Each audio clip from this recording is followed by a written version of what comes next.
And sew 1/4 of an inch. And I'm going to come down until it start going into the curve.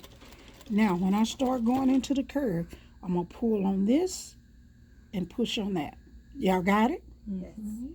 I'm pulling on the top slightly. You see how when I pull, it's kind of separate?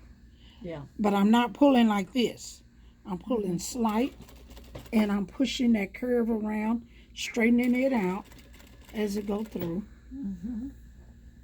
And there we go. Now we're coming back down to the straight, so I don't pull at all.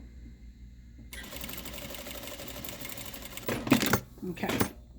See how that curve? Now, I'm going to come back, and I'm going to do what you call a bias. This one is a fold, but it's not a bias V-fold.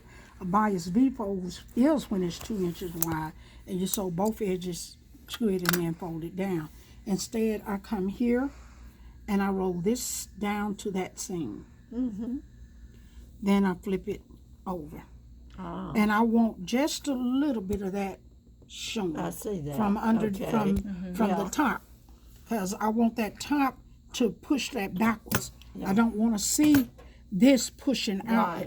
So I take that and I roll it back and start sewing. Pull that forward. And then I pull it back. And I'm staying on that 1/4 of an inch. And I pull. I count it when it gets into that curve. You got to really pull it back. Because the front want to make it roll forward. But we want to keep it pulled back.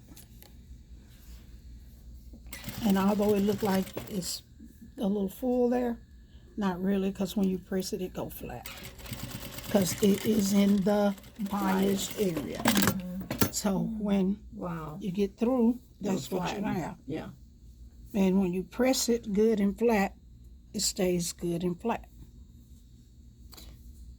Loose, then it pops away from the body. Well, it's just too loose, and it's not flat to the body. So you want to make sure it's flat to the body, and when you pull that, it causes it to pull back into the body. But if you leave it just on there normally, it'll just be kind of loose. Yeah.